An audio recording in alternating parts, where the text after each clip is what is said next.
What happens when you take the most efficient scorer in NBA history, surround him with legit shooters and depth, and let him orchestrate instead of carry? We're finding out right now. 4 straight triple-doubles, Denver scoring 120 plus every game, and Nikola Jokic isn't even in 5th gear yet. The league's worst nightmare just became a reality. Now, entering his 11th season, Jokic has the best supporting cast of his entire career. Deeper, smarter, and more balanced than ever before. Denver finally has the tools to maximize this version of Jokic, the one the league's been terrified for years. And through the first few games of the season, it's already showing. Jokic has been his usual, effortless self, triple-doubles on cruise control, but what's different is that he doesn't have to do everything. Jamal Murray has come out blazing, averaging 27 points, 6 assists, and 4 rebounds per game, the best start of his career. Aaron Gordon dropped a career-high 50 points on absurd efficiency.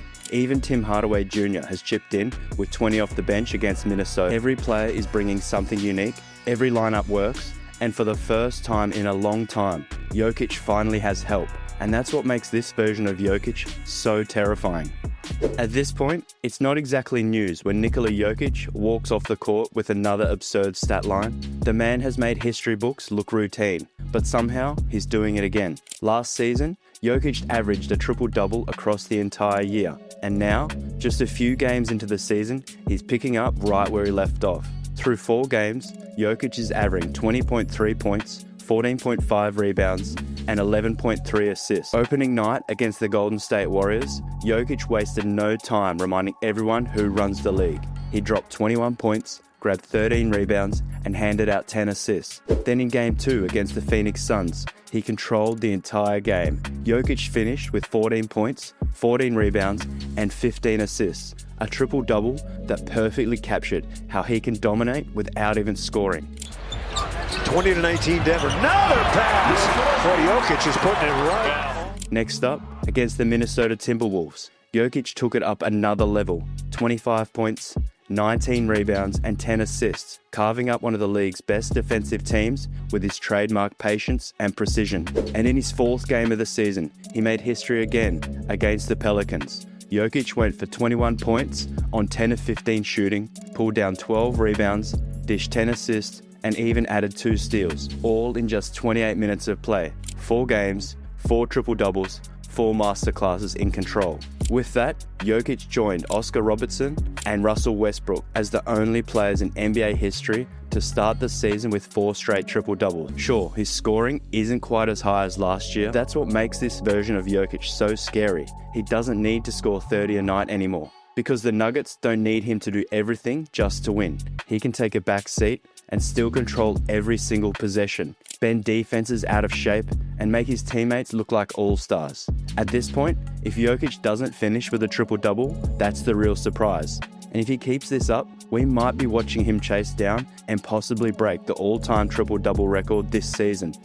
Now, if you're wondering how the Nuggets are winning games, even with Jokic not cracking 30 points yet, look no further than the players around him. Because this season, it already feels different. Jokic doesn't need to throw on the superhero cape every night. Jamal Murray has been electric, outscoring Jokic in every game except one, and even exploding for 43 points against the Timberwolves. Tim Hardaway Jr. gave them a huge spark off the bench in that same game, knocking down 4 of 6 from 3 and finishing with 20 points. Against Phoenix, Jokic had just 14 points on 5 of 8 shooting, the lowest among Denver's starters. And it didn't even matter. The Nuggets still won comfortably.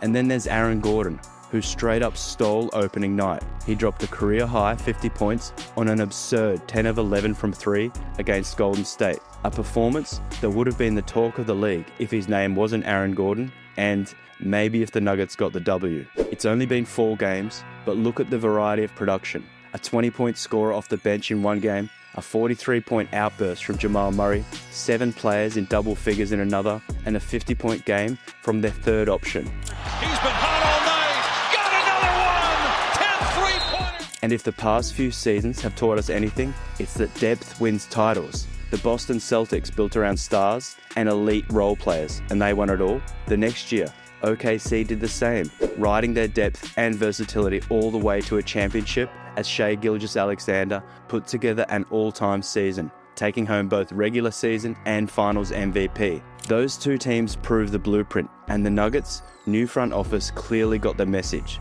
They've built the deepest, most balanced, and most talented roster Nikola Jokic has ever had. Now let's start with Jamal Murray, a guy who's built a reputation as a slow starter. Every year, it's the same story. He shows up to camp a little banged up, works his way into shape, and by mid-season, he's finally rolling. But this year, something's different. Through 4 games, Murray's been locked in from the jump. 25 points on opening night, 23 the next, a season-high 43 against Minnesota, and 17 in a blowout win over New Orleans. He's averaging 6 assists and 4 rebounds per game, but more importantly, he's attacking. He's pressuring defenses, getting downhill, drawing fouls, and finishing at the rim with confidence we usually don't see until March. It's early, sure, but this version of Jamal looks like the best we've ever seen to start a season. Then there's Aaron Gordon, who kicked things off with a career-high 50 points. Since then, he's settled into his usual role, defending, cutting, rebounding, doing all the little things, while still averaging 21.3 points, 5.5 rebounds, and 2.3 assists per game. That's insane production for a team's third option. Christian Braun hasn't exactly caught fire yet. Steals a year ago, Christian Braun! Downtown! But you can see him getting more comfortable. He's already had a 20-point and 17-point games, a sign that his offensive confidence is starting to catch up to his defensive energy. Off the bench, Tim Hardaway Jr. has been exactly what the Nuggets needed, a steady scoring punch who can explode when his shot's falling. He's averaging 11.3 points per game in limited minutes, showing why Denver bet on his veteran consistency and spacing. And then there's Jonas Valanciunas, who's quietly been one of the most valuable additions of the summer. He's putting up 8.5 points, 5 rebounds, and 1.5 assists per game while anchoring the second unit, giving the Nuggets something they haven't had in years, a reliable backup center who can control the paint and keep the offense flowing when Jokic rests. As for Cam Johnson, the numbers don't jump off the page yet, and that's fine. He's still adjusting to his new role in the starting lineup, but the signs are there. Against Phoenix, he dropped 15 points and 4 rebounds, knocking down open looks and capitalizing on the chaos Jokic creates. Once his rhythm catches up, his shooting and off-ball movement are going to unlock even more space for Denver's offense. The point is, this isn't the Jokic carry job season. It's the Jokic system season. His presence alone all but guarantees the Nuggets a solid foundation. 50-plus wins, a top 5 offense, a top 5 to 10 net rating, and at worst, a puncher's chance against anyone come playoff time. But Denver's ceiling has always depended on the pieces around him. When his running mates are healthy and rolling, the Nuggets look unstoppable. When they're banged up or inconsistent, especially when Jokic rests, Denver becomes alarmingly ordinary. Now, though through just 4 games, it's clear something has changed. The Nuggets finally have the right supporting cast, depth, defense, and versatility to let Jokic's brilliance become a system, not a survival act. This isn't about him dragging the team night after night. It's about orchestrating a well-oiled machine built perfectly around his genius. Jokic up top, finds Gordon. With that being said, it's even more refreshing to see Nuggets winning without Jokic even finding his shot yet. Take the game against the Suns, for example. Through 32 minutes, Jokic recorded 14 points, 14 rebounds, 15 assists, and 3 steals, locking in his second triple-double in as many games. But there was a caveat. He took just 8 total shots, and even more surprisingly, only 1 shot in the entire first half. His first field goal attempt didn't come until 2 minutes 26 left in the second quarter, something almost unheard of for the superstar big man. Now, this won't be the new norm, but it might become more common. The Nuggets don't need Jokic to drop 30 every night anymore. What they need is his gravity, that pull he creates that bends defenses, and his elite playmaking, which opens up the floor for everyone else. And as Jokic has shown time and time again, he doesn't need 36 minutes or 25 shot attempts to put up MVP-level numbers. With this deeper, more balanced Nuggets squad, he can play smarter, conserve energy, and still dominate the game through efficiency and control. And that's the truly scary thing about Nikola Jokic. Everyone talks about athleticism in the NBA, speed, explosiveness, vertical leap, but Jokic has none of that, and still, no one can stop him. There's never been a player who dominates the game quite like he does. On any given possession, he might just take 2 dribbles, spot a wide open teammate in the corner without even turning his head, orchestrate a fast break straight off a rebound, or calmly drain a 3 off one leg like it's nothing. Sure, he could play like a traditional athletic big man, sprinting the floor, throwing down dunks, but why waste energy when his current style lets him control the game effortlessly from start to finish? He's the best passer in basketball, plain and simple. His panoramic court vision allows him to deliver pinpoint assists before defenders even realize what's happening. And he's not just a passer, he's also the most efficient scorer the league has ever seen. Out of 288 players in NBA history to take at least 10,000 shots, Jokic's 63.8% true shooting percentage ranks first. He's an elite rebounder too, and his defense, often underrated, has quietly become a major part of Denver's success. And that's the thing, Jokic makes extraordinary stat lines look routine. Need 30 points? He's got it. Need 20 rebounds? No problem. Need 15 assists? Easy. Even when he's not the one scoring or assisting, he's manipulating the game. In another category. Oh, yeah! Oh, my God! Controlling spacing, movement, and tempo in ways that don't show up in the box score. Every night, he leaves fans shaking their heads, wondering how something that looks so slow, so simple, can be so unstoppable. But that's the magic of Nikola Jokic, a player who redefined what dominance in basketball actually looks like.